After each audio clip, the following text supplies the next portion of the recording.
Episode 146 of the TV Dudes podcast, recorded August 24th, 2017.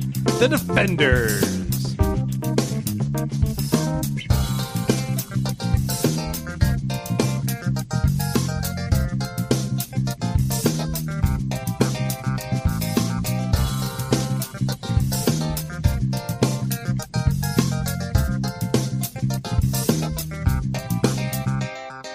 Defending us from all the most terrifying hallways out there to terrorize our universe. Defending us from the threat of ever caring about Netflix TV shows again. The perfect Defenders villain has to be like an architect who's like, I'm going to design the most gnarly hallway ever. It was an architect. He was involved. Oh, my God. I mean, yeah, technically. But no, this is like more of a literal, legitimate. No, he's just an architect trying to design a hallway that they can't look cool fighting down. A villainous architect who doesn't believe in halls. Everything is round. It's got to be like the hallway for like the trash compactor in Star Wars. Yeah. Like they're in a hallway and it's just going to squish them. Hallway's going to win eventually. No, it's too wide, so they can't do like the jump off the wall thing. Yeah. Every time they try and jump off of it, it's like really spongy. And they land in the middle. Their foot gets caught in it. Yeah, it's just kind of sad. I think you can see where our Defenders conversation is going. Hey guys, we are the TV Dudes. I'm Grant. I'm Randy. And I'm Kyle. Kyle, welcome back. Hi. It's been a while. I know. I just keep leaving, coming back for like 2 seconds, then leave again. But I'm back for like 3 seconds this time. I ain't going anywhere. Kyle just walked out the door. See ya, bye. This week we are talking about The Defenders, which dropped on Netflix, and we happily binged. We binged. We binged, and then we'll bitch. It was a quick watch. I'll say that. It's better than Iron Fist. It's better that it was only 8 episodes. Yes. I think that's a good preview. And, of course, we're talking about that Game of Thrones episode, which I think will be contentious. It may not be as contentious as you think. Okay, folks, before we get into all of that, we want to say, hey, if you guys like what you're hearing, you want to help us out, go to patreon.com/tvdudes, so you can make a per-episode pledge. Give us $1 or $2 an episode. It's like buying us a beer a month, and in exchange, you get bonus exclusive content. We'll record and talk about whatever's happening in the world lately, or just kind of some other randomness that doesn't fall under the TV umbrella. Yes. Yes, I think that's as long as it's not TV, that's one rule. We don't know what we're talking about this week, do we? Well, I have ideas. You have notions? I have notions. We'll see. All right. Okay. Okay, and another way you guys can help support us is we're part of a TV network called the Permanent Record Network. Permanent Record. And there you can find a whole bunch of other buddy podcasts that are covering a range of shows and range of ideas. And this month we wanted to pimp out our buddies over at Marvel TV Binge, which is at marveltvbinge.com. Mike Moody, Martin Thomas, and Nate Bliss are now covering The Defenders in a much more in-depth and probably much more enthusiastic review than we are going to be this week. I was going to say it's probably less mean. Yeah, if you want the shortened version, that's us. If you guys want a deep dive, I just listened to their first episode, which they just released. It's actually really good. The guys are hilarious. Is it better than The Defenders itself? It's much better. They had such optimism about everything. Yeah. And I'm like, I just finished it. Hey, okay, we're not gonna we're gonna get into that in a bit. But also we want to say, if you guys like us on Facebook, you can ask us listener questions once a week. Or send increasingly creepy messages to Grant. Yeah, you noticed that? Are we looking at the same one? One of our listeners is well, we're gonna get into that. All right, we got some listener questions here. Let's hit our first one. This one comes to us from Alec Miracle. This is a little bit of a Game of Thrones related one.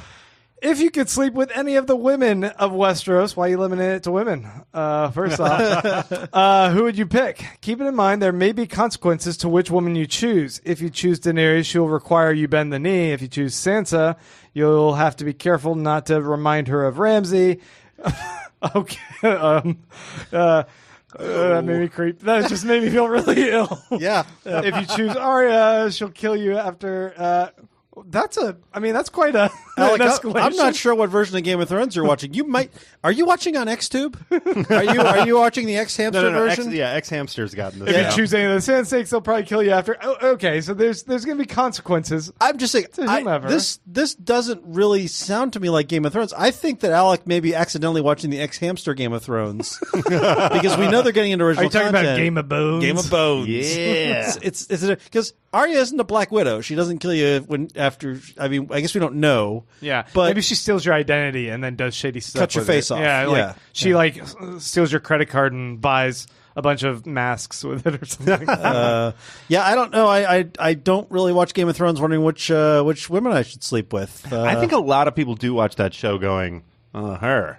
Yeah. That one's on my list. See, I see way more on the other side. I see a lot of. I've seen the meme going around about Daenerys talking about when you're thinking about getting 6 to 8 inches of snow. Oh yeah. and Khal Drogo. Like I feel like people like shipping characters on there. Yeah, the beefcake is heavy in Game of Thrones, and I feel like there's definitely more of a thing going that way. I don't see a lot of dudes like crushing on because most of the women in Game of Thrones, like the last thing you need is another dude fucking up their life. Well, my answer is Melisandre, but only in old lady form. Oh, well, that makes sense. Yeah, I feel like she's wise. She could teach me a thing or two. that's a good. That's forward thinking, Grant. I like it. I feel like and potential shadow babies. You know, Potential shadow babies. There's something there. Yeah, I agree. I have a weird attraction towards Lena Headey. That's not weird. Lena Headey's amazing. I know, but it's like I hate the Cersei character. But it's like whenever I hear her in interviews, and I'm like, "Oh, you're not evil. You're hot. Oh, so hot." Lena Headey plays some of the best bad guys. She's also the bad guy in Dread. I love her so much. Yeah. Oh, that was her. Yeah. Oh man, that was a good Yeah. performance. She's mama. She was going to be the lead in Lock and Key. That pilot they did, you with know, Nick Stahl? was it Nick Stahl? I think Nick Stahl was in it. But she was going to be the lead, and if Lock and Key had gone forward, we might not have gotten her in Game of Thrones. So it's good that did not happen. Yeah, I heard it wasn't that good though. Too. Yeah. All right. It looks like other people chimed in, so there might be a little bit more of a Randy conversation going on in there. No, Randy's not having anything to do with complicated conversation. Facebook.com/TV dudes if you want to check that out. Jonathan Haptemichael says, "Hi dudes. Do you think Game of Thrones season 7 has become Yeah, We're going to go there right now. We're going to go right now. You know what? I would love to save your question, Jonathan, for when we talk about Game of Thrones in a little bit. Wait a second. What if we just like jump ahead in time really quick to when we answer his question? You know, just like totally not obey the rules of our own show. Oh yeah. Just like No, it's got to be beyond time travel, it's whatever. It's got to be beyond the spoiler wall, guys. Beyond the spoiler wall. Which, if you don't know, you can actually reach really quickly by Raven a Dragon. Okay, Paul Mampilli says, so since my favorite show, BoJack, is coming back soon, Yes. what kind of animal-based show do you want to be in?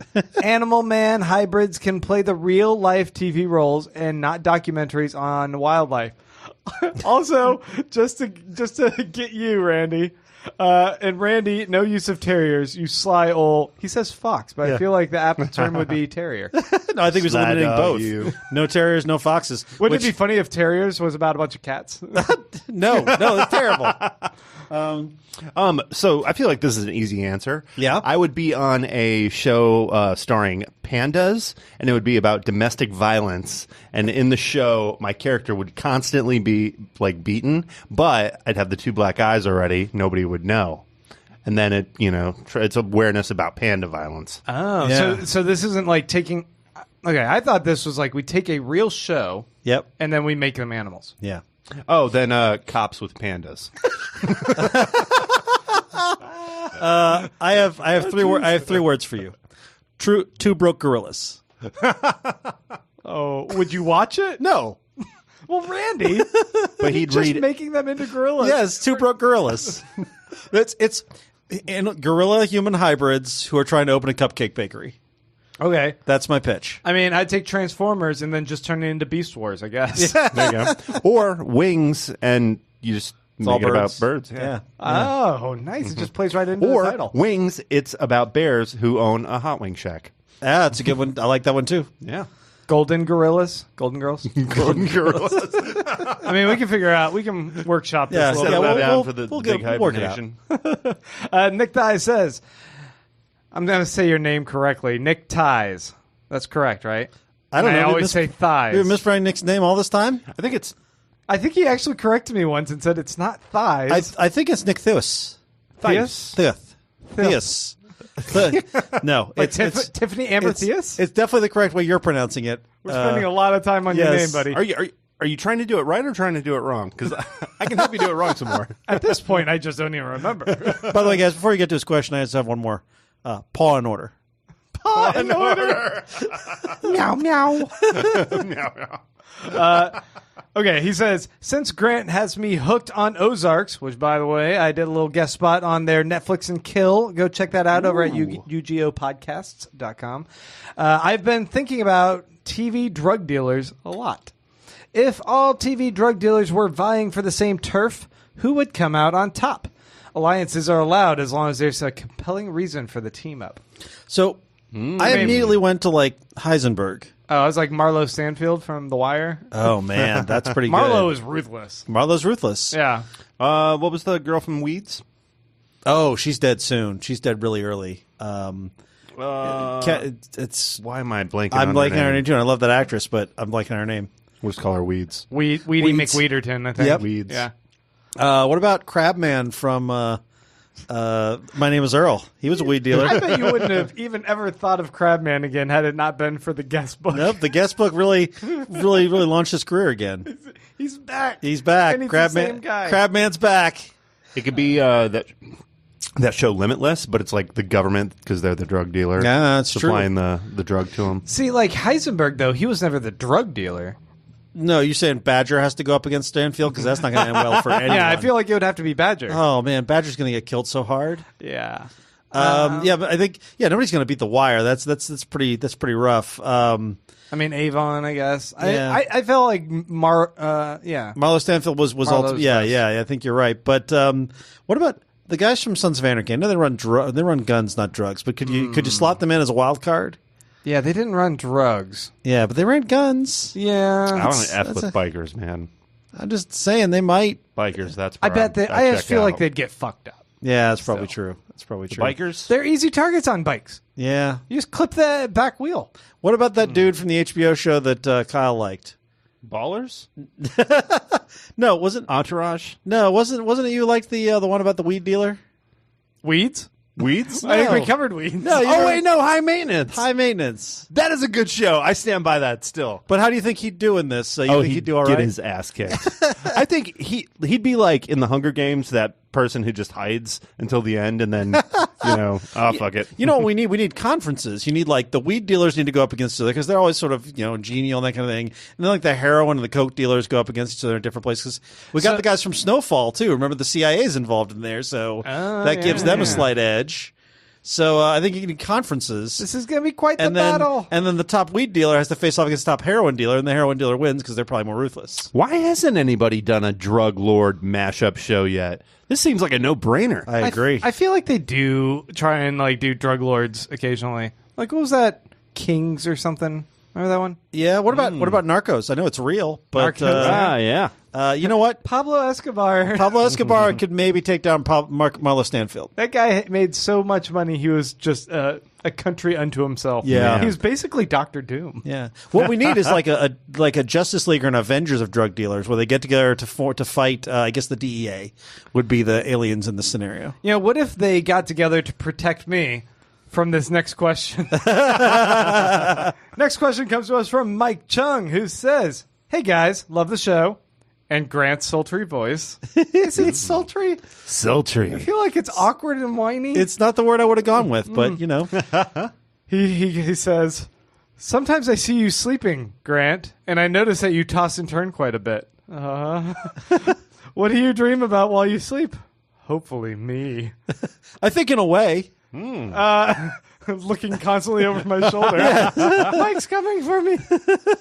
Well, you're right so far. But it's all consensual. He's always. Although I noticed no consent was mentioned in this week's question, so he might be evolving like a serial killer. Oh no!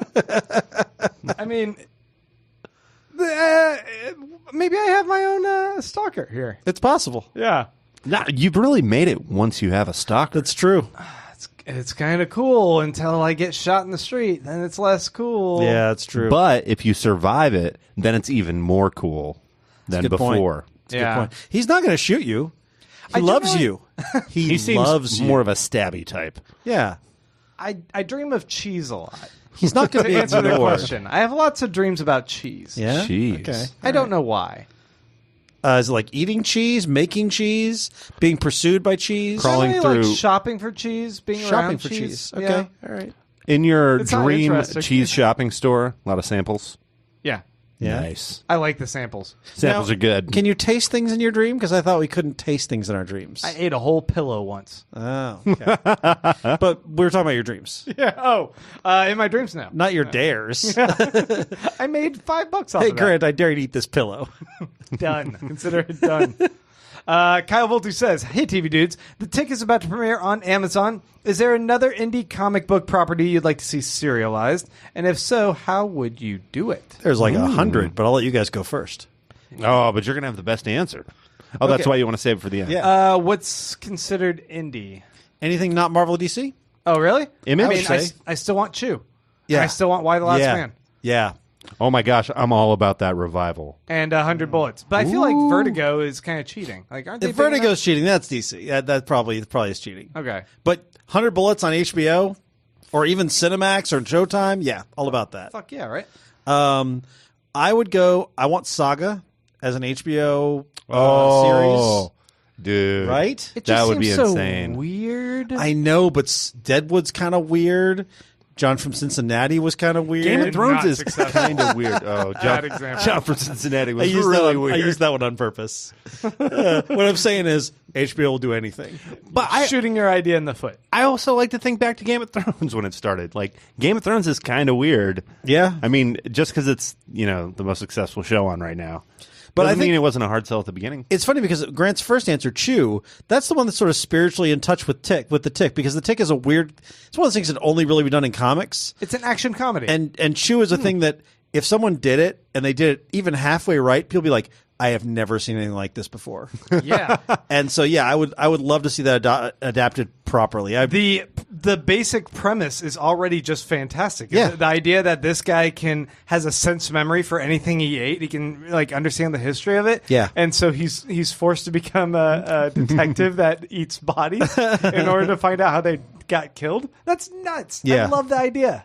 I would also love for them to do the witch haunted comic Harrow County from Dark Horse, which is about a girl who grows up as a witch in like a rural place, and she finds out she's a witch who basically cursed the town. And there's a lot of twists and turns in it. It's really good. Wait, is this the fictional show within the TV show Love? Is that what you're talking about? No, I do. Although I would watch that show if it was on. It's so ridiculous. I feel like that show is like they're just making fun of Charmed. Our last question comes to us from Les, who says, "Hey dudes, how long should the work stoppage on all comic-related properties be, so that some basic 'this isn't fun' and 'this makes no fucking sense' failures can be addressed in the writing and show running?" And he has a corollary. What are the odds that they just ruin Karen in Daredevil Season 3 with a born-again storyline? I'd like to start with the last question because the Born Again storyline is a classic. It's one of the best Marvel stories ever done for Daredevil, and Daredevil's got a lot of good stories. And fuck, I had not thought about that Karen Page thing until he mentioned it, because he's right. While it is an important part of Born Again, it utterly destroys a good character. And I hope they won't go that route, but there's nothing about what Netflix has done with Marvel stuff that will make me think they won't fuck it up. Yeah. I mean, I don't know. What do you think, Kyle? This is a good question. I think it's higher caliber than the normal questions. The work stoppage, how long should it take? 2 years. 2 years. Do you think that would be enough time for them to, recognize and clean up this shit? That's the thing. No. I don't actually I think think the machine can't stop. That's the thing. I don't think It's not gonna. it's not a There you time go. thing. They don't actually need the time. What they need is someone to step in and say, "Hey, all that stuff we did early on that people really liked.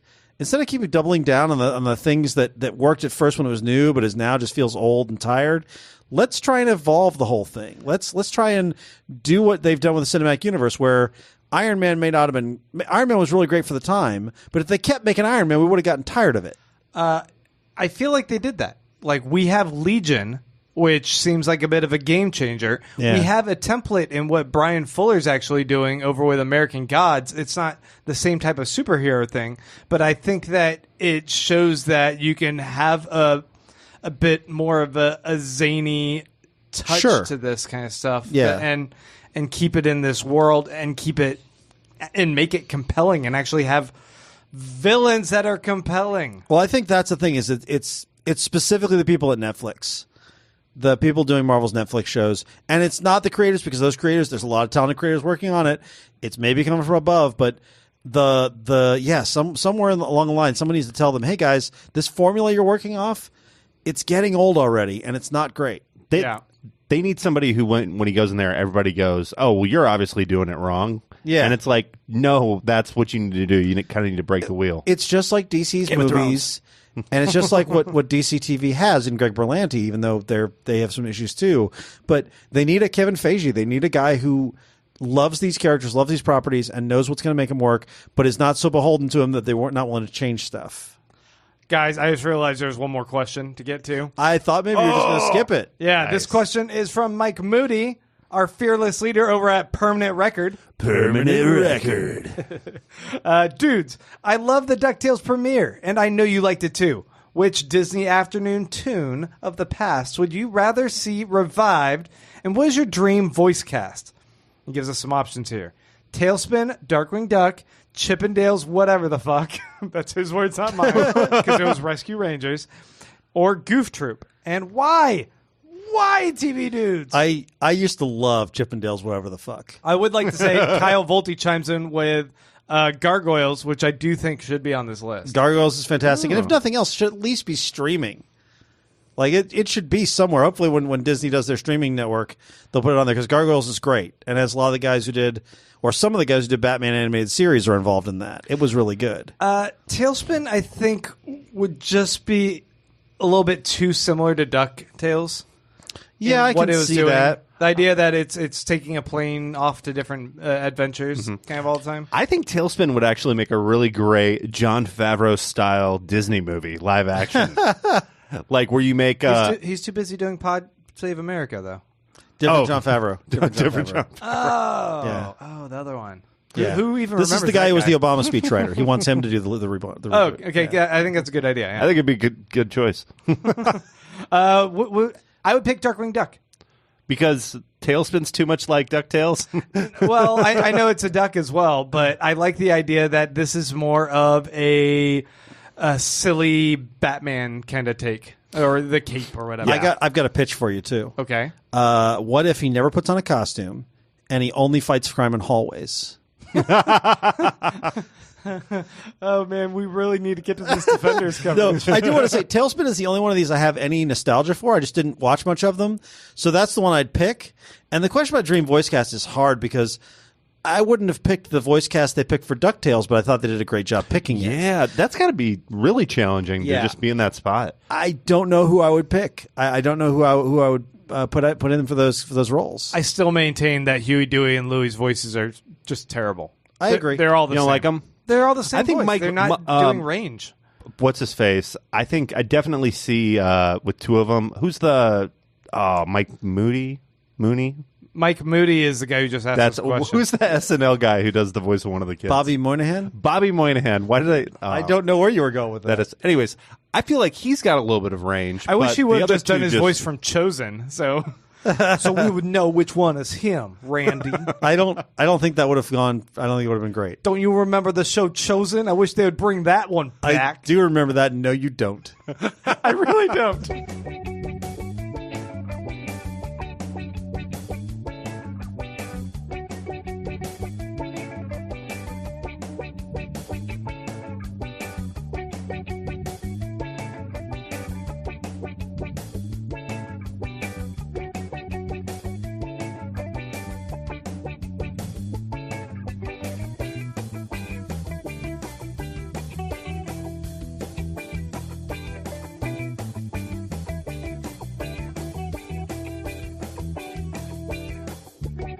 All right, so Kyle, Hey. You're a fan of a little movie called Jumper.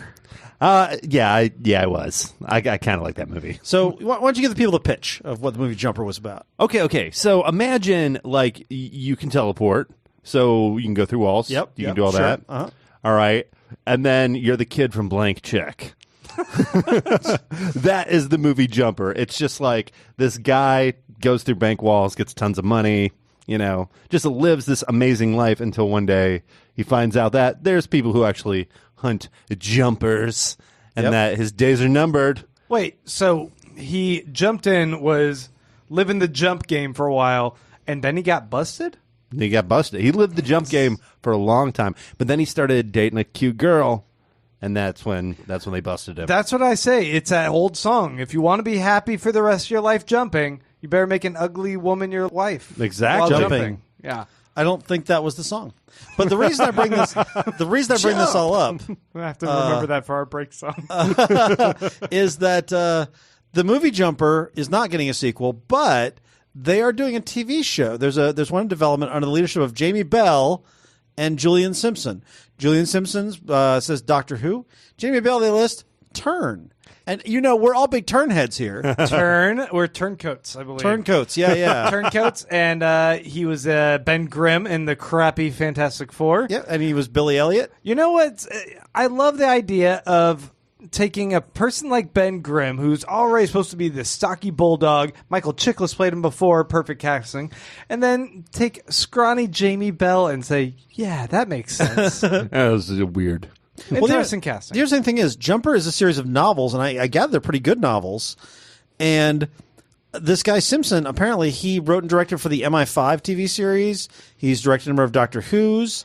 So that sounds like maybe a guy who'd be better at developing this TV show about Jumper. And the premise is good. So Jamie Bell was also in the original movie, apparently. Yeah, he wasn't bad in that movie. So this is kind of interesting. This is early development news. We don't know too much about it. There's no network attached or anything like that, but I'm intrigued. Well, they don't have YouTube Red listed on there? So there is another spinoff from YouTube Red dubbed Impulse that focuses on a new set of characters in the same world. Oh. So there's like 2 series being developed. I mean, it feels like Limitless a little bit to me. Like how they took Limitless and made the TV show. Yeah. I can see Except that. Limitless movie was really good. Yeah, that movie was great. And the show was not bad. My kid watched most of it, and I watched a little bit of what they watched, so Yeah, it was all right. I heard other people enjoyed it. Yeah. But it was only a 1 season, so we'll have to do a podcast about it someday. All right, I got a couple big Netflix news. But first, I want to take a moment to talk about the passing of Guy Eddie Lebec, otherwise known as Jay Thomas. This is a guy who was played a role on Cheers. He was Carla's husband, but he also did like this yearly thing where he would come on Letterman and tell the same story every Christmas. Oh, he did a Paul Rudd on Conan with the video clip every time? Yeah. So this guy was this sort of lovable goofball on Cheers. He played this goalie named Eddie Lebec. He got married to Carla. He died in a freak Zamboni accident, which is why I thought the actor was already dead. I'd forgotten that was on the show that he had died. Oh, they just got rid of him through a Zamboni accident? Because here's what happened. And this is the interesting thing. Apparently, if you believe Ken Levine, who's a writer turned blogger, he insulted Perlman's looks on a radio show, and then they wrote him up by having him killed by a Zamboni machine. Oh, that's perfect. And then they outed him posthumously as a bigamist, that he'd been married to another woman, and sort of dragged his name through the mud afterwards. So basically, this guy was kind of an asshole. Oh well, I think that's interesting because I didn't know this story until right now when I started reading his obituary, and I was like, oh, well, now I don't care that he's dead, but also. Is that where we're going with it? No, it was Adios, motherfucker. I'm sorry to the family that's listening to this. No, but I had thought of it as this like lovable goofball, and I'm like, oh, turns out he was kind of an asshole to this woman, and that I always thought it was weird how he got written off. I was like, and now it makes so much sense, and it's funnier. Yeah. So anyway, sad for Jay Thomas, who died at 69. That's not super yet. It's over my young, threshold. But yeah, it's over the threshold. Good life. Yeah. He's good. Over 62, when it's like, all right. Yeah. If you're over 70, for example, and in the White House, you could drop dead at any minute, and they'd be dancing in the streets. dancing in the streets. Dangerous. Skirting the line there. Of natural causes. Natural causes. I know. It's natural causes. All right, so guys, I have 2 exciting renewals from Netflix to announce. Okay. I'm going to start with one I think we're the most excited about. You guys remember Friends from College? Oh, God. Friends from College has been renewed for a 2nd season. And I would like to give a little shout out to Screen Rant, where we got some of our news this week. I like to complain about the news people online and how they sort of make stories out of nothing. They're all kind of suck-ups and that kind of thing. But this story, the 3rd paragraph of this, is Friends from College will return for another 8-episode 2nd season. This comes as a bit of a surprise due to the fact the show had mostly negative reviews, centering around its unlikable characters and over-the-top plot lines. That is some harsh words in the middle of what's basically a puff piece. That's some fact. However, Netflix seems determined to continue making original programming. Even if it sucks. Well, but so Who are they going to cheat on in season 2? They've already cheated on everybody. It's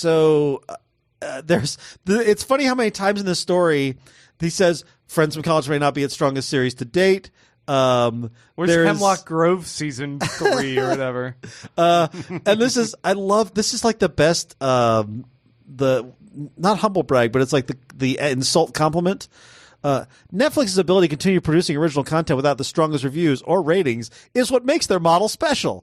They have the power to give shows a second chance that may not have survived or been put into production in the first place on a traditional network. That is so great.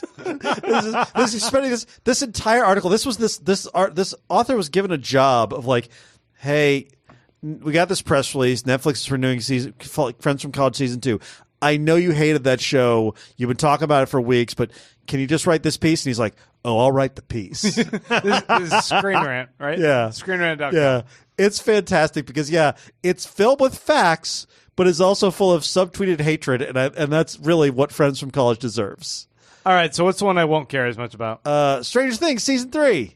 Hey. So of course I care about that. The Duffer Brothers. I was being ironic. You scamp. The Duffer Brothers have confirmed the series will get a 3rd season and possibly a 4th to end the series on. Okay. So that's interesting. So he said, Matt Duffer said, I don't know if we can keep having something bad happen to them once a year. When asked if there's a hopeful note for them to get out on, he offered that they'll have to get the fuck out of that town. But more okay. Stranger Things sounds great. And Stranger Things season 2 coming up October 27th. Sweet. Can't wait. And that's all the news for this week. There we go, folks. If you guys are interested in how we feel about The Defenders and Game of Thrones, stay tuned after this fun song.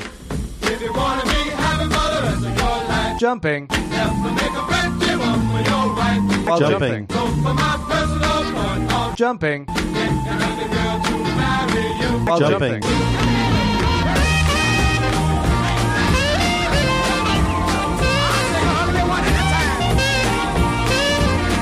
All right, guys. We all binged through 8 episodes of The Defenders. This is finally it. This is the big moment for Marvel's Netflix collaboration spanning 5 years or so since they started with Daredevil, launching the series. Yep. And then they brought in Jessica Jones, Luke Cage, and Iron Fist. And then finally they're all meeting up for this epic battle. 8 episodes. And none of us really liked it. Right? Yeah, here's the thing I don't understand. How is Marvel, there's several things I don't understand, but how is Marvel so good at movies and so terrible at television? Like, this was even them copying the formula of the movies. It's like, introduce the characters individually, build up this big group thing, put them all together. It should have worked. You know what the problem is? Stop doing ninjas. Fucking stop with ninjas. They're just empty fodder for you to fight a bunch of guys, but it's a boring villain. Stop with a hand. I don't like it. I thought they have explored that in every other show. It's not a good villain. And then they introduced these other villains that were so uninteresting, like the other fingers of the hand. Yeah. I don't really know what their abilities were, but it wasn't really explored. They're all empty characters that were just there to say a couple bullshit lines and then get beat up and tossed to the I side. thought the pressure point guy was kind of cool for like a second. I actually disagree. I don't think it's the ninjas. I think the premise was fine. I think the premise of a lot of this was fine. I think the executioner is flawed in every single way. Like, if you're going to do ninjas, do fucking ninjas. Have them wear ninja clothes and fight and fight with swords and shit. Don't have them in suits. Yeah. And also, if you're going to introduce 5 members of the Hand, like, you want to introduce the idea of the Hand as a 5-fingered organization. They've been working behind the scenes. They're all immortals. Make one of them fucking interesting. Just one. That's all I ask.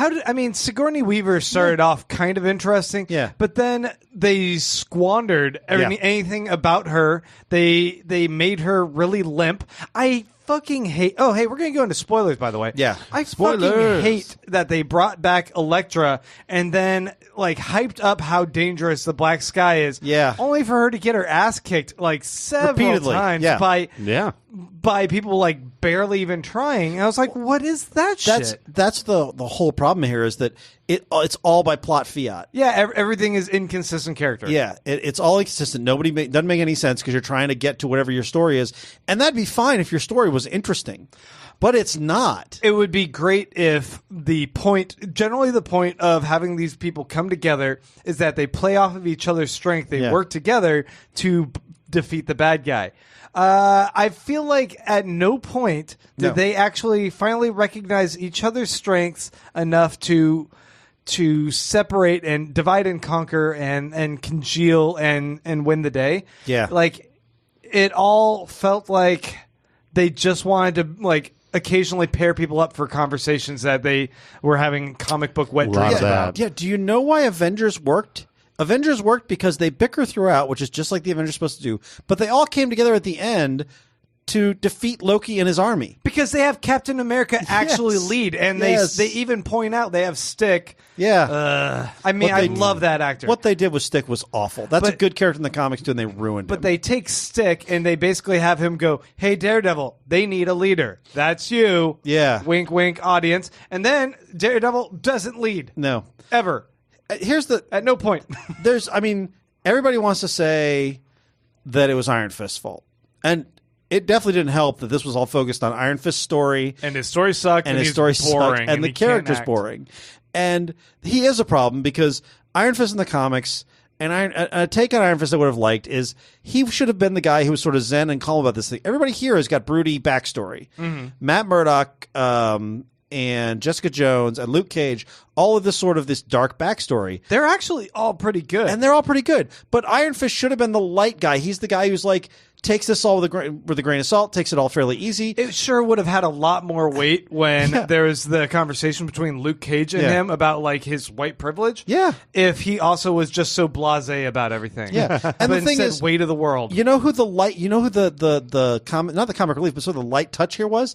It's Jessica Jones, who has the darkest backstory of any of them. Well, she's just kind of flippant about everything, but I mean, but she at least she's having fun. She's still kind of moody and shitty about everything. I agree. We needed that tone from Danny Rand of just being like, guys, it's all good. I mean, hey, don't lock me up on here. Oh man, that scene where they all fight him, it just felt like we need to move this from point A to point B within this story, and we're just going to do it in the most haphazard way and just have Danny be a shithead that everyone just has to fight. It was again, I really do feel like they were watching the Avengers and going, okay, let's do this, but with the Defenders, because the Avengers movie, everybody fights everybody else, which is a superhero trope, but it's all fun, it's all done well, and it's not belabored. They don't spend hours on it. They spend like 5 minutes. So instead of, a mistaken fight between Iron Fist and Luke Cage, which was fun enough, and then a mistaken scene where Jessica Jones thinks Matt Murdock is working for the bad guys. They kept going at this, and then they have Iron Fist basically decide, no, the best thing to do is fight you guys, not to talk. Yeah, let's just go throw down right now. Yeah, and they all do these stupid decisions, and the characters are made to be stupid because they're following the plot. And what drives me crazy is I was watching the first episode, and they were really doing like season 2 of all four shows, because it opened with a really boring fight scene with Iron Fist and Colleen Wing, which is season 2 of Iron Fist. And then they did Luke Cage getting out of jail, and they had the music, and it felt like this is the next where Luke Cage is. They jumped over to Daredevil. They jumped over to Matt Murdock in court. Season 2.5 of Daredevil. They showed us where Jessica Jones was. Like they did a good job of checking out everybody and showing here's what their style looks like. And then now they let's spent mix an them all entire together. Episode. Yes, Well, how did exactly. they do that? How do you waste an entire hour Yes. when what that whole exposition should have lasted at best 20 minutes? The end of season 2 should have been the end of season. The end of episode 1 should have been the episode of episode 2, and episode 3, where they finally get the team together in the Chinese restaurant, is, to my mind, the best episode, the best this show gets. Yeah, like they're all in the room together. There's some fun stuff with the Chinese food. There's some kind of comic relief with the guy. They're like he's going to pay his rent, whatever, and. By the time they got to that, I was already getting kind of bored. And I'm like, okay, good. They're finally together. We're going to know where to go but up from here. And I was like, nope, that was the best the show got. Kyle. Man, I just can't even get a word in with you guys. You're just so I was so just realizing. passionate, so passionate about this. I had nothing but just really bad jokes. Like I took notes. You know, a show is bad when I'm watching it for TV dudes and I'm taking notes while I'm doing it. Yeah. Because I'm just like, oh, this would be funny to make fun of this thing, make fun of this thing. No, missed opportunities just across the board. Yeah. It's like they thought they had it in the bag because they had all these successful shows leading up to Luke Cage, because this was pretty much a done deal by the time we saw Luke Cage. Yeah. And everything had been set in motion. So like when Iron Fist came out and was so poorly received, there was no back channeling, like no rethinking that character. They were already locked into this. And I think, they just got a little too big for their britches, and this just came out so subpar. Well, It just feels like they don't have the budget for what they should have done. Yeah. Well, I also feel like this is supposed to be the culmination. It's supposed to be a big thing, and it doesn't. It feels like season 1 of Arrow. Did they spend all their money on the lighting department? I don't know. Their lighting looked great, by the way. Except in the very end fight scene where they decide to have the big epic battle at the end in a cave. dark cave. A hallway point is in that? hell. Yeah, it was another hallway scene, except for it's in a dark cave. That's the thing. They look cool in a hallway. I'm just going to throw that out there. But also, like, of all you spend all this time building up. He unlocks Kunlun and all this kind of thing, and he unlocks a part of Kunlun that's a big hole underneath a Midtown Manhattan building. Like, you couldn't at least give us Kunlun? Okay, here's what I was thinking about that. So, what would have been awesome, given what they implied with where they were at the end, is instead of like mining basically a Ra's al Ghul resurrection pit, Lazarus Pit, was that what it was Lazarus called? Pit, underneath Manhattan, that's within a corpse of a dragon, I guess. It was supposed to be a dragon? Yeah, it was the dragon. It was one of the dragon is what Iron Fist gets his power from, and there were dragons of Kunlun. Yeah. What should have happened is that they needed to kidnap him to unlock the force of an actual dragon under the city that was going to destroy the rest of the city, and the only person that could actually defeat it is also Iron Fist. The guy who has already defeated a dragon. Yeah. Yes, that would have made a lot more sense. He could defeat it, but he's also going to be tricked because he's a fucking dummy Yeah. into unlocking it by them like tricking him to go down there to break this wall where it was contained. Yeah, if they had done something more like where like the hand was sort of trying to turn Iron Fist against the rest of them, they could have had their fight. Like all the defenders fighting Iron Fist to say, "No, dude, they're tricking you." Yeah. Like if they're going to make him a dumbass anyway. And boy, do they. Yeah. There's two scenes that I thought were particularly cool in this season. Yeah. That's kind of sad because there just wasn't that many. Yeah. In the second episode, when they're fighting in the hallway, Daredevil gets caught by Elektra and she's about to maybe stab him. Yeah. But Iron Fist punches through her sword. That looked really That was cool. pretty cool. I wish they would have done more with his fist. Yeah. Speaking of which, okay, let me say my other scene. Yeah. The other scene was when Elektra does her turn, which I guess you didn't like as much, but when she kills Alexandra, Sigourney Weaver's character, I thought that at least it was a big unexpected shift in storyline that was desperately needed. Yeah, it just didn't make any sense. And for her Miles' kind of character. taking over, I'm like, yeah, it did make sense. I agree. But we've complained before about Danny's fist. I wish that when he finally charged it up for that big fight and then it stayed lit, it wasn't like it went dead after a punch. Yeah. Like he was able to keep punching with it when he was fighting Elektra for a bit. Yeah. I wish that it was like this idea that he kind of was able to let go of this like hostility and anger and sort of level up, Yeah. and his fist went from kind of a lame little glowing fist that's holding a flashlight, basically, to actually sparking and Looking like like the starting to Iron Fist. flame a little bit. Yeah. Yeah. Like have that. Have an evolution of that. Have Daredevil realize that he's not mobile. If he's going to embrace being Daredevil, he's not mobile wearing hockey pants. That he actually needs to have his leotard that actually looked cool. Yeah. And he wears it under his suit. Yeah. Have Danny actually wear a traditional outfit, his Iron Fist outfit. You know what I thought? And the lack of costumes drives me a little crazy. And even like when Daredevil puts his costume on, they make fun of it. Like the embarrassment that they're doing a superhero show really just shines through every moment. When Luke Cage puts on the yellow shirt, I'm like, oh, cool, they're going to do this. Then he puts the hoodie on. I'm like, I get that you guys are doing the hoodie thing, and I get the yellow cultural shirt would have resonance, popped in those scenes too. the yellow shirt pops, Yeah. and then when Iron Fist sees Daredevil's costume, he's kind of envious.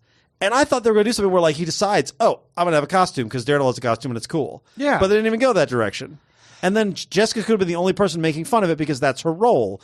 It made sense for her. There's so many things. I liked where they went with Misty Knight because that's an important part of the character. that she loses her arm. Yeah, she gets a cybernetic arm. She becomes a private detective, and she works with Colleen Wing. If they do that, I'll be all about that.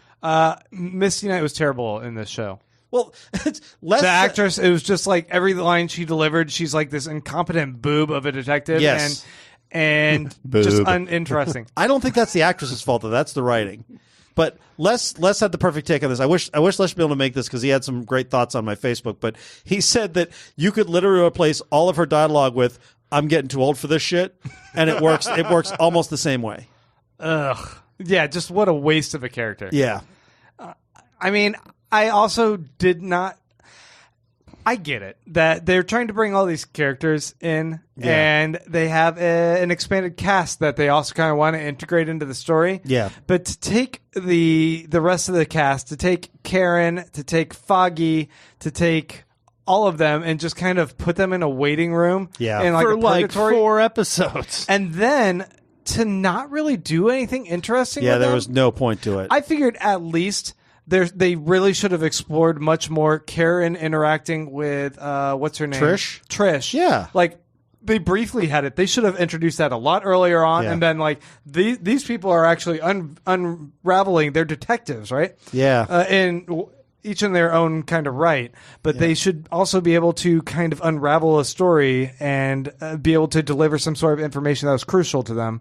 That's Foggy do something else. That's the most frustrating thing about this series is that the pieces are all there. The actors are all good.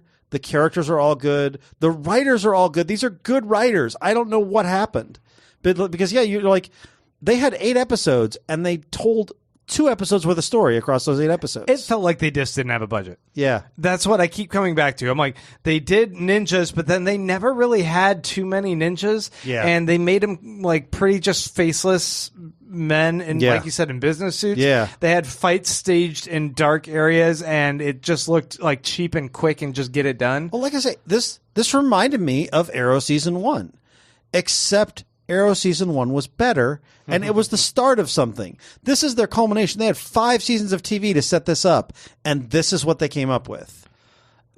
Marvel TV is the same as DC films. It really is. Like, you guys are being so serious about it and too dark and gloomy, and your story sucks. And fix the story. Yeah. And that's the first starting block. Yeah. Have we exhausted Maybe- all this? Anything? Other thoughts? Closing thoughts? I got nothing. You guys killed it. Well, here's my other question. Punisher, there's a little trailer for Punisher at the end of this. Boy, am I not interested after I this. know, and I want to like it. Like I think John Bernthal's good casting. Mm-hmm. I think that the Punisher actually works with the tone they want for Netflix. But yeah, there's no part of me that's excited for Punisher to come on. For just this guy that's got a murder boner for everyone. I'm like, have something else going on where he has to save the day from something. Do not have Yes. it that this guy's just out for vengeance to take down the mob. Yeah. That's so... And the other thing, they did this stupid fake out about Daredevil dying, which we all knew was bullshit. And they're clearly setting up for doing Born Again, which is one of Daredevil's best stories. I should be psyched for them to do Daredevil Born Again, but I'm sure they're going to fuck it up. Oh, you just reminded me. Didn't we have a listener question? We that I wanted did to have a address? listener question. Was that for this or Game of Thrones? That was for Game of Thrones, actually. Okay. Well, Could I interject something real quick? Yes. Yep. Because I feel like this is a really good lead in to Game of Thrones. Mm-hmm. I had kind of an interesting TV dilemma this week. I'm sure you guys have run into this before. We've talked about it on the show before. It was one of those where I went ahead and watched Defenders before The Girlfriend. And then I tried to pretend like I hadn't seen it. Oh, yeah. But obviously all the check marks were on my Netflix account. So here's the thing. She was pissed. She was just not too happy about it. But you got a job to do, man. we watched it right after the Game of Thrones premiere. No lie, she read some crap off her Facebook that was essentially the ending of the show. But you know, the people who saw it early and posted on Facebook, she's like, wait, this didn't really happen in the show. And I'm like, that's ridiculous. What? No. So the whole show, I was like, I know how it's going to end. Yeah, that happened. That happened to me with Hodor. With Hodor? Yeah, I have learned. Grant and I have had this discussion before. There's the spoiler discussion, which is that I still feel people doing this are assholes, but it has become so clear at this point that everybody's going to watch Game of Thrones and live tweet it and talk about it. That basically it is at this point on you. You have to turn off Facebook until you've watched Game of Thrones. Every time I see someone complain about it now, it's like, I get it. Other people suck. But at this point, fuck you. It is on you to police yourself and quit bitching to everyone else about it because we all know this happens. Oh, I now. disagree. Guys, I disagree. We all know it happens. I'm still, every time, I'm still with them. I'm still on their side. I don't want to hear their bitching. I want to hear about their bitching. them going online when they know better because everyone spoils shit. Here's the thing, though. This was the episode that the hackers got and leaked. Yeah. So we watched it when it aired, but literally right before it aired, she goes, blah, blah, blah, blah, blah, and spoiled the ending because she had read what somebody had leaked. So I feel like this is a little different. A little different. But here's what I say. Complaining about Game of Thrones spoilers is a lot like complaining that Donald Trump is president. We know it's the way it is, but we're still pissed about it. Yeah. Yeah. I know. It's just, what do you expect? I'm still with the spoiler people. If you don't watch it that day, lay low. That's all. That's all we have to say. And if you didn't lay low, if you got on there and then went, well, gee willikers, I can't believe that other people spoiled it. It's like, yeah, asshole. This is like the last water cooler show. Yep. And this and Westworld are like the last two where it's a watch that moment or hide yourself because there be spoilers. No, I agree. I just still think that shouldn't be the way it is. I think it's a lack of etiquette on people's parts to not wait a fucking day. How hard is it? Go to a spoiler group. There's tons of spoiler groups to go talk about Game of Thrones. Sure. Sure, Randy, but you can't police the internet. No, and that's why I don't watch it. But I'm still pissed about it even though I do it. I guess. You're punching the wind. Could I also feel sorry for myself a little bit more? I wasn't reading the internet. She was reading the internet out loud. It doubly sucks. Kyle got hosed. We are with you. You got totally hosed. The fact that she read that and then read it to you. Yeah. It was like, you was like, what the? Why? This is like if you knew going in the people spoil thing. So you closed Facebook, you shut down your social media like an hour beforehand, and then your girlfriend came in and opened Facebook up and then spoilers erupted from it. That's what this was. Yeah, you got hosed. Like the Evil Dead. Yes. All right, guys. It's time to talk about Game of Thrones, which we're going to put up as spoiler warning. Spoilers. Spoilers. To be clear, spoilers. And now that we've cleared that, we have ice dragons. Ice dragons. Okay, here's my big question about the ice dragons before we get into the rest of the episode. Will they spray ice out of their mouth? See, here's the thing. Or blue flames. It can't be fire. It's That would kill its own dudes. blue It's got fire, to be though. fire because if it's not fire, it's not going to take down the wall. But More ice is not going to take down the wall. Why do they need to take down the wall? Oh, you think they need to melt the wall with the dragon? I think the dragon's going to melt the wall. You think they're just going to have the dragon just sitting there going, all right, I need a break. And we got a sip of water. Have you not seen the dragon's fire breath, man? That stuff's fast. They could burn a hole in the wall. Anyway, do we want to talk about Jonathan Michael's question first? Yes, okay. right, Here's our Jonathan. question. This is going to kick things off. Jonathan Michael says, Do you think Game of Thrones Season 7 has become too simplified and crowd-pleasing? Yes, but I don't care. Characters like Arya and Tormund are doing complete 180s on their personalities from previous seasons, while Tyrion and Varys are sitting on the sidelines being ignored by their queen. Every other episode has crazy battles, but they lack the impact of battles like Blackwater and the Battle of the Bastards. Jon and Dany's romance seems so contrived, this is so true, that every character has to assure the audience that the two will bone. And fuck yeah, they do. Yeah. It's such bullshit. Okay. I feel we are getting close to the shark. No, we're not. First of all, it would be a dragon that we would jump over. Second of all, no.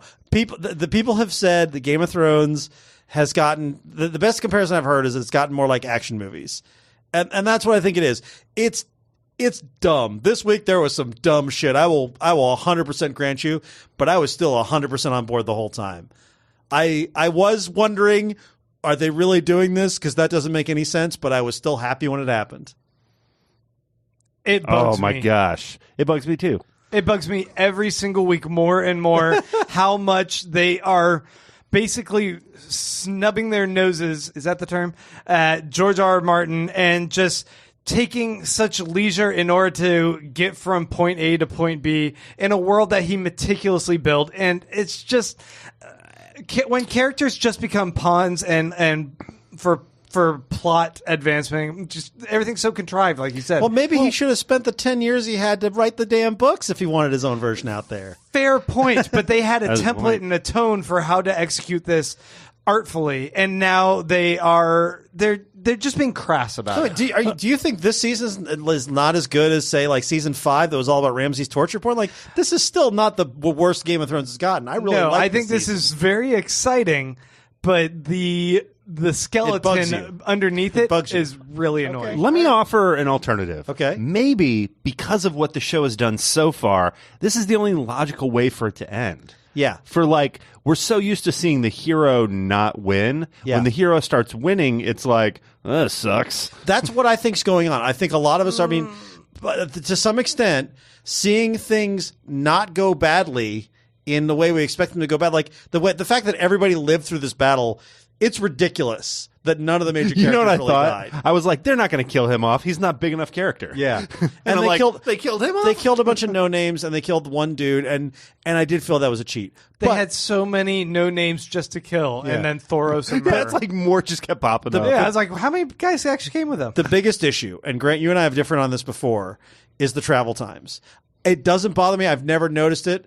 But even I noticed this time. I was like, wait a minute. He's running back to the wall. They're going to send a raven. She's going to fly a dragon. How long are they out there? It didn't make any sense. One night. It didn't make just any one cold sense. night. Oh, they're okay. These what are they called? The White Walkers? White Walkers. The White Walkers are just kind of standing there. Yeah. They could kill any of those guys at any moment with their spears of magical those accuracy. spears only work on dragons. Here's the thing, though. I actually have an explanation for that. Okay. So, because part of me is They're like... just waiting for the dragons? They were waiting for the dragons. Actually, no. That's what I think happened. I think if he does have premonitions, like Bran does, he knows. Yes. The only way forward is getting a dragon. This is where we get a dragon. So I feel like the reason we haven't seen them march south yet is because they were waiting for this moment where they had an agree. opportunity. I actually think that's true. The problem is, and I think that some of the things we're complaining about is because we don't know. The Arya Sansa stuff, there's a theory that Arya and Sansa are playing Littlefinger. Oh, well, we should come back to that. Yeah. But it ties into this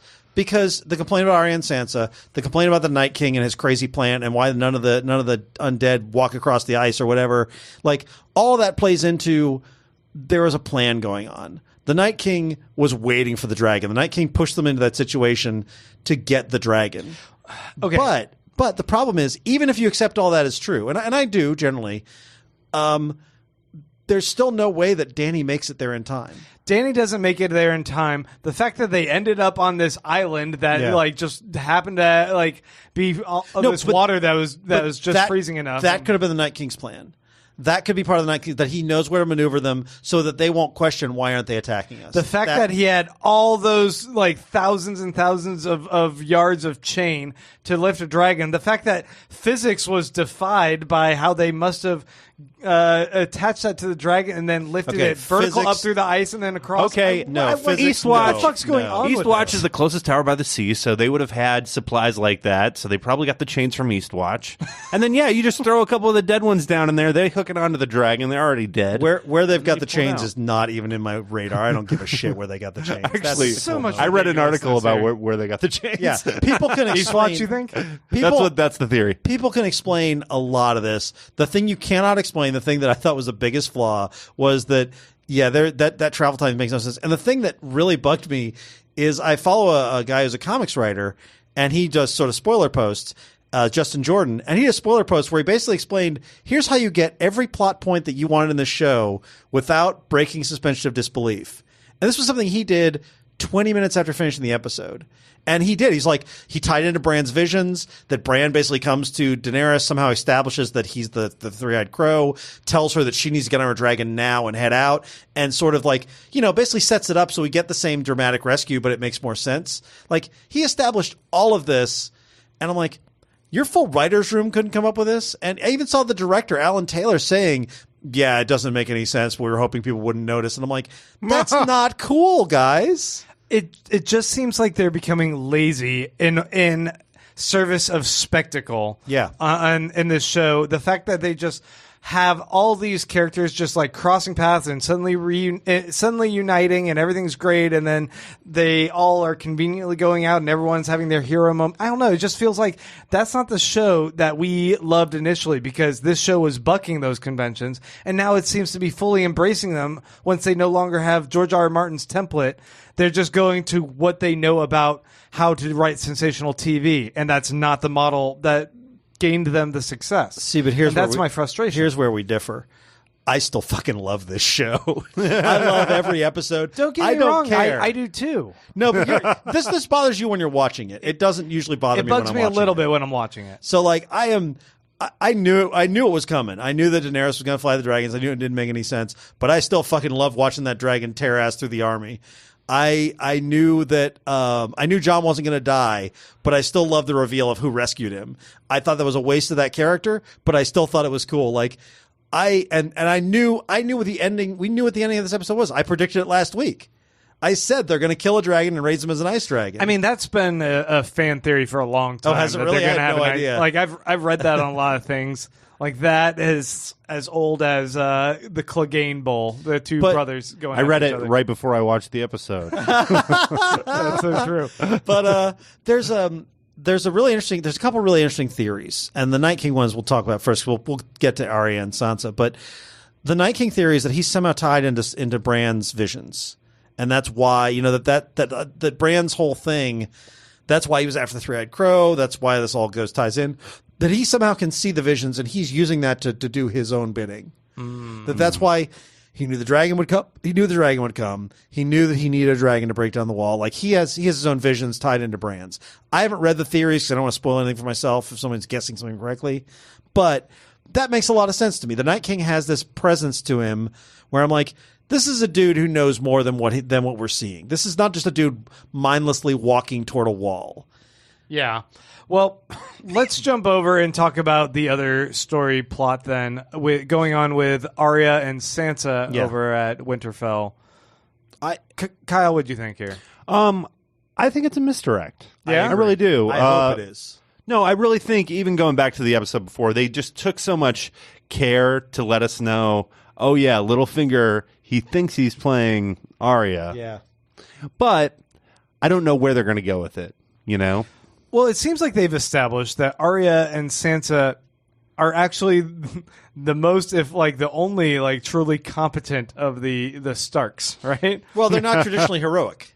Yeah, they actually use their brains. I mean, Jon Snow does not use his brain. That's why he died once. But they both seem to understand strategy, and they both seem to have a bitterness, a rivalry between them. But where this led, where the stakes ended up, and where we saw Arya and how she's acting doesn't seem to be in accord with the Arya that we've followed, even up until her potential break with the House of Black and White, where she kind of escapes. She still seemed to be she has her list, right? But she still seems to have this like idea of who's good and who's bad and who I'm gonna like help support. So it just doesn't seem like this hero that we love would ever go against her family. And I think that's the key right there. Like, it's so out of character. One second she's talking about how, as soon as I found out my family was okay, I would never betray my family. How could you betray your family? But it's like, that's your sister. She's your family. Like, you wouldn't be acting this way if you really felt the way that you're preaching. And here's the other thing. There's some things that, like, Sansa says to Littlefinger. They have that discussion about Brienne. Mm-hmm. And there's definitely a sense that Littlefinger's trying to manipulate that Brienne will kill Arya for Littlefinger. That Brienne will step in the way of Arya. And Sansa sends her away. Yeah. That's not something... Sansa's not stupid. That's not what she does if she thinks she needs protection from Arya. She's trying to set up that Littlefinger's going to have to intervene somehow and reveal his agenda. Here's what I see happening. We have gotten these great finale moments, some in the finale, some at other points. I'm thinking last season when Ramsay's eaten by the dog. Yeah. And then Arya's had just tons of them, like, on her adventure. I think we're going to have a moment like that where we find just in a blink of an eye that they would actually have been playing it the whole time, and we get to see the sisters do that kind of smirk as they walk away, and Littlefinger's getting eaten by a dog or something. Well, it seems like this was sort of telegraphed, actually, in this episode. We have Arya kind of really playing up her threat to Sansa when they're in the room, and she talks about the Game of Faces. And I don't feel like her mentioning the rules of the Game of Faces, I mean, this just seems like a writing trick. If you lay out these rules like this, it's because you want to come back to it later. Mm-hmm. And I think her saying, we're going to play a game where can you tell whether or not I'm lying?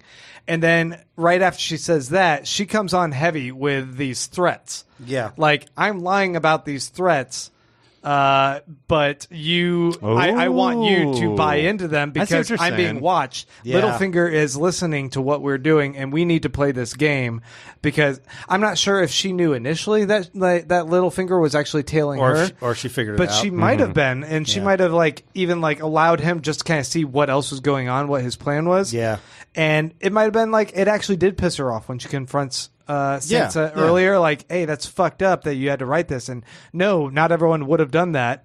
But like when she's saying lines like, what did she say? She said something about like, maybe I'll take your face and then I'll get to wear your pretty dresses. Like she'd ever want to wear her pretty dresses. That's like a blatant Arya lie, almost like a gimme to her. Like, hey, can you tell that I'm lying? That I'm fucking with you right now? That we're actually on the same side? Someone else is listening, and then she hands her the knife and kind of ghosts. I think that we're gonna see later that kind of ends. Either that or she's gonna cut off Littlefinger's face, right? That's gotta happen. And then she's gonna command the Knights of the Vale. I'll play devil's advocate. Just one thing, which is, I remember back to end of season 1, season 2, where we first start seeing just how nasty Joffrey is, and just looking at Sansa like, serves you right. Like, you were such a dipshit last season, like, serves you right. And she was a villain for me early on in the show. Same. And I wonder if, because that was the last time that was the last impression Arya had. I wonder if she still feels like we did back in season 2. That's what, and I do think that's a reasonable point. And the thing is, all the viewers, nobody's going to be happy about that if that's the reveal. But you're right, it does make sense because I spent 2 seasons hating Sansa and thinking she got herself into it. Yeah. Yeah. I don't know. I mean, I think the writers are giving us what we want, and we want it to be a twist with them. And it just seems like there's too many important details and clues in there that very particular way that they had that conversation, I think, is going to lead into something else. Yeah. Question. Yeah. Why not drag it out more?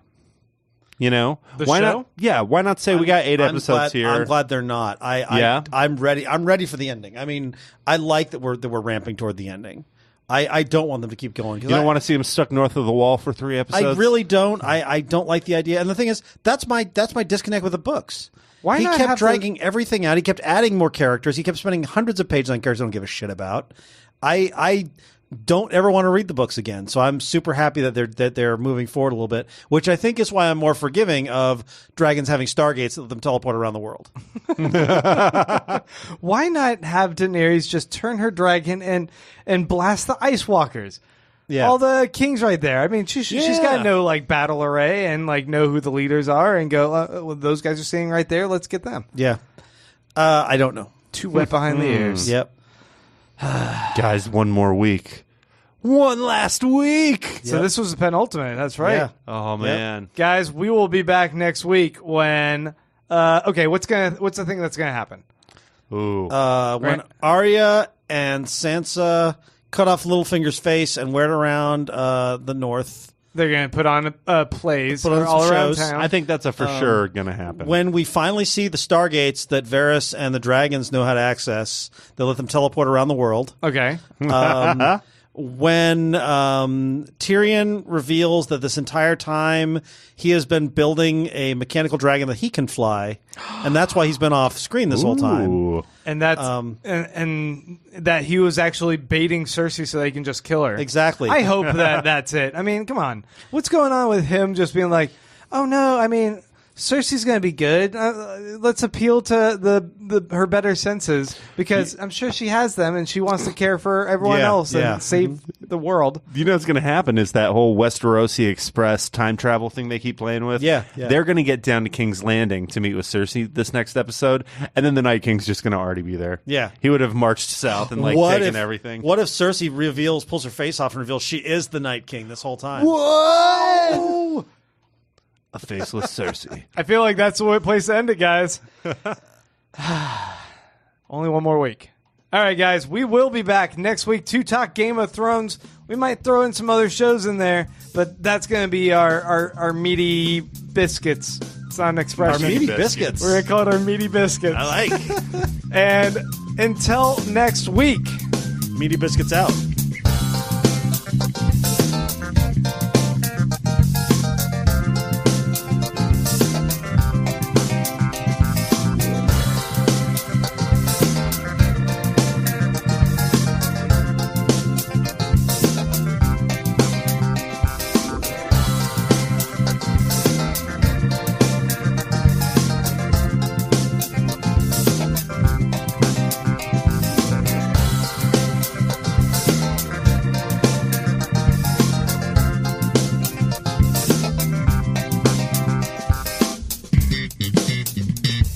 The TV Dudes is an independently run podcast and a member of the Permanent Record Podcast Network. We are exclusively listener supported. If you'd like to help us out, please go to patreon.com/TVDudes. You can like us on Facebook and Twitter at TV Dudes and help us out on iTunes by giving us a 5-star rating and writing a review. To find out more about us, go to thetvdudes.com and permanentrcrd.com. I'm Grant Davis. Thanks for listening.